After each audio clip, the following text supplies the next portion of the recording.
Guys, പത്തരമാറ്റിന് പുതിയ episode റിവ്യൂയിലേക്ക് സ്വാഗതം. അങ്ങനെ നമ്മുടെ ആദർശ് അനിയനെ പിടിച്ചു വലിച്ച് വീട്ടിൽ കൊണ്ടുവരുവാണ് കേട്ടോ. ഇതൊക്കെ കണ്ട് നന്ദു പെട്ടെന്ന് ഓടി ചെന്ന് ചോദിക്കുന്നുണ്ട്, എന്ത് പറ്റി ആദർശേട്ടാ, എനിക്ക് എന്താ പറ്റിയെന്ന് ചോദിക്കുമ്പോഴത്തേക്കും ആദർശ് പറയുവാണ്, നിങ്ങളൊക്കെ എൻ്റെ അടുത്തുനിന്ന് ഓരോന്ന് ഒളിപ്പിച്ചും മറച്ചും വെച്ച് എൻ്റെ ഇപ്പോൾ ഈ കാണുന്നേ, ഇങ്ങനെ വെച്ചിട്ട് ആർക്ക് എന്താ ലാഭം കിട്ടിയെന്ന് മാത്രം ചോദിച്ച് അനിയനെയും കൂട്ടിക്കൊണ്ട് പോവുകയാണ് കേട്ടോ. അങ്ങനെ അനിയനെ കൊണ്ട് മുറി കിടത്തുമ്പോഴത്തേക്കും ജാനകി ഇത് കണ്ടുവരുവാണ്. കഴിയുമ്പോഴേക്കും ജാനകി പറയും, എന്താ എൻ്റെ മോന് പറ്റിയെന്ന് ചോദിക്കുമ്പോഴത്തേക്കും ആദർശ് പറയുവാണ്, എനിക്ക് അവൻ്റെ മനസ്സിലൊരു പെൺകുട്ടി ഉണ്ടെന്ന് അറിയായിരുന്നു, പക്ഷേ അത് നന്ദു ആയിരുന്നെന്ന് എനിക്കറിയത്തില്ലായിരുന്നു. അവളെ കിട്ടാത്തതിൻ്റെയാണ് ഈ കാണിച്ചു കൂട്ടുന്നത്. ഒരു തുള്ളി പോലും മദ്യം കുടിക്കാത്ത, മദ്യം ഇഷ്ടമില്ലാത്ത അനിയുടെ അവസ്ഥ ഇപ്പോൾ കണ്ടില്ലേ. അവനിപ്പോൾ ജീവിക്കുക പോലും വേണ്ടാന്നുള്ള അവസ്ഥയിലോട്ടായി ഇളയമേ കാര്യങ്ങൾ. അതുകൊണ്ട് എന്തായാലും അവൻ്റെ ഇഷ്ടം നടക്കട്ടെ എന്ന് തന്നെ ഞാൻ ഓർക്കുന്നത്. ഞാനതിനു വേണ്ടി അത് കാര്യം പറയാൻ വേണ്ടി മുത്തശ്ശനെ കാണാൻ വേണ്ടി ഹോസ്പിറ്റലിൽ പോവുകയും ചെയ്തു എന്ന് പറയുവാണ് കേട്ടോ. ഇതൊക്കെ കേൾക്കുമ്പോൾ ജാനകി ആകെ ഞെട്ടുവാണ്.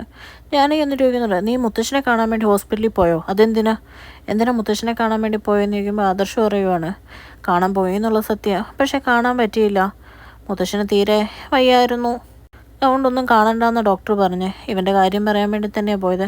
വൈകിട്ടാണെങ്കിലും ഇവൻ്റെ ജീവിതമല്ലേ നമ്മൾ നോക്കണ്ടേ, ഇവൻ്റെ സന്തോഷമല്ലേ നമുക്ക് വലുത് എന്നൊക്കെ ചോദിക്കുമ്പോഴത്തേക്കും ജാനകിയുടെ മറുപടി ഇങ്ങനെയൊന്നുമല്ല കേട്ടോ. ജാനകി പറയാണ്, എനിക്കറിയായിരുന്നു അവസാന നിമിഷം കല്യാണം മുടക്കാൻ നിൻ്റെ ഭാര്യയും അവളുടെ അനിയത്തിയും കുടുംബക്കാരും കൂടെ എന്തേലും ഒരു അടവും കൊണ്ട് വരുമെന്നു. ഇപ്പം നിന്നോട് പറഞ്ഞാൽ നിന്നെയും കൂടെ ഇളക്കി വിട്ടേക്കുമായിരിക്കും അല്ലേ എന്നൊക്കെ ചോദിക്കുവാണ് കേട്ടോ ആദർശനോട് ജാനകി.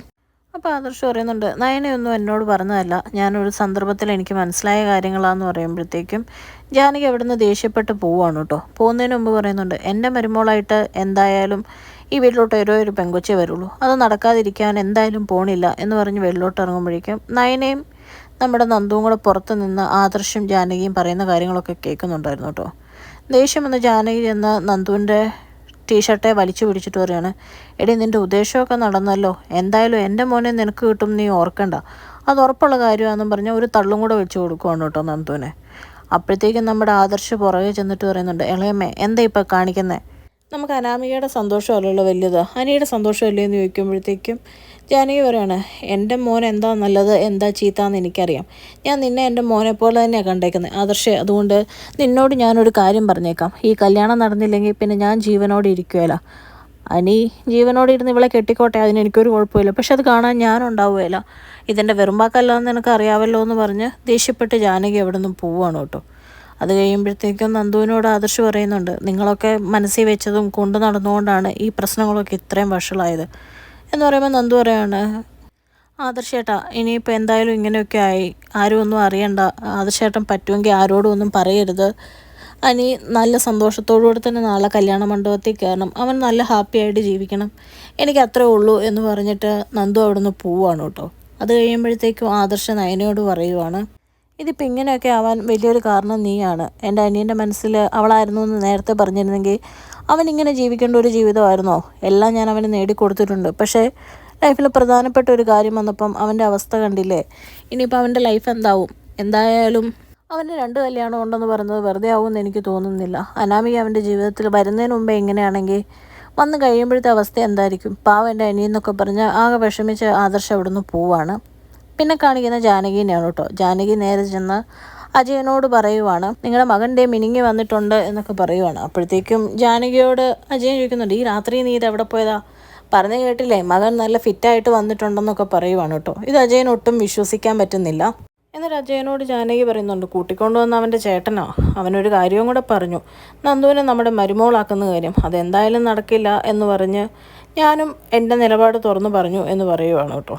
ഇതൊക്കെ കേൾക്കുമ്പോൾ അജയൻ പറയുന്നുണ്ട്, ജാനകി നീ വിഷമിക്കാതെ, ടെൻഷനൊന്നും ആവണ്ട, എന്തായാലും നിൻ്റെ ആഗ്രഹം പോലെ നിനക്ക് ഇഷ്ടപ്പെട്ട മരുമോള് തന്നെ ഈ വീട്ടിലോട്ട് വരുള്ളൂ, നാളെ നേരം വെളുക്കുമ്പോൾ കല്യാണമാണല്ലോ, പിന്നെ നീ ഇനിയിപ്പോൾ ഇതും പറഞ്ഞാൽ ഇനി ഇവിടെ പ്രശ്നങ്ങളൊന്നും ഉണ്ടാക്കണ്ട എന്ന് പറയുമ്പോൾ ജാനകി പറയുവാണ്, ഞാൻ ഇതുവരെ ഒരു പ്രശ്നം ഉണ്ടാക്കിയിട്ടില്ല, നയന എന്ന് പറയുന്നവളുണ്ടല്ലോ, അവൾ നവ്യേക്കാളും ഭയങ്കര വില്ലത്തിയാണ്, ആദർശിനെ അവളെ എങ്ങനെ സ്വന്തമാക്കിയോ ആ അവസ്ഥയിലാണ് അവൾ ഓരോ കാര്യങ്ങളും ഇപ്പോൾ ആദർശിനെ കൊണ്ട് ചെയ്യിപ്പിച്ചുകൊണ്ടിരിക്കുന്നത്, എൻ്റെ മോളുടെ ജീവിതത്തിൽ അവൾ എന്തായാലും ഇടപെടണ്ട എന്നൊക്കെ പറഞ്ഞ് ജാനകി ആകെ പൊട്ടിത്തെറിക്കുവാണ് കേട്ടോ. അത് കഴിഞ്ഞ് കാണിക്കുന്നത് നയനേനെയാണ്. നയന നേരെ ചെന്ന് നന്ദുവിനെ കാണുവാണ് കേട്ടോ. അപ്പം നന്ദു ചോദിക്കുന്നുണ്ട്, ചേച്ചി എന്നോടിത് വേണമായിരുന്നോ, എന്തിനാ ആദർശേട്ടനോടെല്ലാം പറഞ്ഞതെന്ന് ചോദിക്കുമ്പോഴേക്കും നയന പറയുവാണ്, എനിക്ക് കള്ളം പറയുന്ന സ്വഭാവം ഇല്ലയെന്ന് മോക്കറിയാലോ, കല്യാണം കഴിഞ്ഞാണ് പിന്നെ എനിക്ക് കള്ളങ്ങൾ പറയേണ്ടി വന്നത്, പക്ഷേ ഒരു സാഹചര്യത്തിൽ അവിടെ വെച്ച് എനിക്കെല്ലാം അറിയാമെന്നുള്ളത് ആദർശേട്ടനോട് ഇവനും കൂട്ടുകാരും ഒക്കെ പറഞ്ഞു കഴിഞ്ഞപ്പം എനിക്കൊന്നും പിന്നെ മറച്ചു വെക്കാൻ പറ്റിയില്ല, സത്യം ഞാൻ പറയേണ്ടി വന്നു എന്ന് പറയുവാണ് നയന. പക്ഷെ നയന പറയുവാണ് സത്യം ഞാൻ പറഞ്ഞു കഴിഞ്ഞപ്പം പക്ഷേ ആദർശേട്ടന് ഭയങ്കര സന്തോഷമായിരുന്നു. നീയാന്ന് അറിഞ്ഞു കഴിഞ്ഞപ്പം ഉൾക്കൊള്ളാൻ ഒരു ബുദ്ധിമുട്ടും ഇല്ലായിരുന്നു. ഞാൻ ഓർത്ത പോലെയൊന്നും അല്ലായിരുന്നു. ആദർശേട്ടന് ഒരുപാട് സന്തോഷവും സമാധാനമായിരുന്നു. നീ ആയിരുന്നെങ്കിൽ നിങ്ങളുടെ ജീവിതം വളരെ നല്ല രീതിയിൽ പോകുമെന്നൊക്കെ പറഞ്ഞായിരുന്നു എന്നൊക്കെ പറയുവാണ് കേട്ടോ. പക്ഷേ ഇതൊക്കെ കേൾക്കുമ്പോൾ നന്ദു പറയുവാണ് അങ്ങനെ അവരൊരു അവസരം തന്നു എന്ന് വെച്ചാൽ നമുക്കത് മുതലെടുക്കാൻ പറ്റില്ലല്ലോ ചേച്ചി. അപ്പോൾ നയനയും പറയാണ് അത് ശരിയാണ് മോളെ, നമുക്കത് എന്തായാലും പറ്റില്ല. ഒരു വീട്ടിൽ 3 മരുമക്കൾ വന്ന് കയറുക എന്ന് പറഞ്ഞു കഴിഞ്ഞാൽ അതെന്തായാലും ഇവരെയും പറഞ്ഞിട്ട് കാര്യമില്ല, ഇവർ പറയുന്നതിലും നമുക്ക് കുറ്റവും പറയാൻ പറ്റില്ല എന്നൊക്കെ പറയുവാണ്. അത് കഴിഞ്ഞ് നയനയങ്ങ് പോയി കഴിഞ്ഞ് കഴിയുമ്പോഴത്തേക്കും അനിയുടെ കാര്യങ്ങളും ഇഷ്ടം നേരത്തെ അറിഞ്ഞിരുന്നേ നടക്കുമല്ലോ എന്നുള്ള വിഷമത്തിലൊക്കെ ഇരുന്ന് നന്ദു പൊട്ടിക്കരയുവാണ് കേട്ടോ. പിന്നെ കല്യാണത്തിൻ്റെ അന്ന് രാവിലെയാണ് കാണിക്കുന്നത്. ദേവയാനി ചെന്ന് ജയനോട് പറയുവാണ് ഞാൻ എൻ്റെ മരുമോക്ക് കൊടുക്കാൻ വേണ്ടിയിട്ട് 20 പവൻ്റെ താലിമാലയാണ് മേടിച്ചേക്കുന്നത്. ആദർശിൻ്റെ ഭാര്യയ്ക്ക് കൊടുക്കാനും ഇങ്ങനെ തന്നെ മേടിക്കണം എന്ന് ഓർത്തെ. ഈ വീട്ടിൽ വരുന്ന ആദ്യത്തെ മരുമോളാണ്, അത് നല്ലൊരു കുടുംബത്തിൽ നിന്ന് വരുന്ന കൊച്ച്. 20 അല്ല അതിൽ കൂടുതൽ കൊടുത്തെങ്കിലേ ശരിയാവുള്ളൂ. ഇത് കുറഞ്ഞു പോയോന്ന് എൻ്റെ ഡൗട്ട്, നിങ്ങളൊന്ന് നോക്കിക്കേ എന്നൊക്കെ പറഞ്ഞ് കാണിക്കുവാണ് കേട്ടോ. അതേ സമയത്ത് ജയൻ പറയുന്നുണ്ട് സ്വന്തം മരുമോക്കൊന്നും മേടിച്ചു കൊടുത്തിട്ടില്ല. എന്തായാലും കൊള്ളാം എന്ന് പറഞ്ഞിട്ട് പറയാണ് ഈ ഡിസൈനും നയന ഡിസൈൻ ചെയ്ത് അത് നീ അറിഞ്ഞായിരുന്നോ, അറിഞ്ഞുകൊണ്ടാണോ നീ എടുത്തതെന്ന് ചോദിക്കുമ്പോഴത്തേക്കും ദേവയാനി ആകെ ചമ്മിപ്പോവാണ് കേട്ടോ. ഒരടി കിട്ടിയ പോലെ അങ്ങ് നിൽക്കുവാണ്. ജയൻ പറയുന്നുണ്ട് അതെന്തായാലും കൊള്ളാം, നീ നിൻ്റെ മരുമോളെന്ന് പറഞ്ഞു വരുന്ന കൊച്ചിന് സ്വന്തം മരുമോളുടെ കയ്യൊപ്പ് പതിപ്പിച്ച ഡിസൈനുള്ള സാധനം കൊടുക്കുന്നു. എന്തായാലും കൊള്ളാം എന്നൊക്കെ പറഞ്ഞിട്ട് ജയൻ അവിടെ നിന്ന് പോവുകയാണ് കേട്ടോ. പിന്നെ കാണിക്കുന്ന നവ്യേനെയാണ്. നവ്യ ജലജയുടെ എടുത്തിട്ട് വന്നിട്ട് പറയുവാണ് നിങ്ങൾ ഈ എൻ്റെ തലയിൽ പൂവൊന്ന് മര്യാദയ്ക്ക് വെച്ച് തന്നേ എന്ന് പറയുവാണ്. ഇത് കണ്ടുവരുന്ന ജാനകി ചോദിക്കുകയാണ് ചേച്ചിക്ക് എന്തിൻ്റെ സുഖേടാ ഇവളുടെ തലയിൽ ഇതൊക്കെ ശരിയാക്കി കൊടുക്കാൻ എന്ന് പറയുവാണ്. അപ്പോഴത്തേക്കും നമ്മുടെ ദേവയാനി വന്നിട്ട് അനാമികയ്ക്ക് മേടിച്ച് മാല കാണിക്കുവാണ് കേട്ടോ.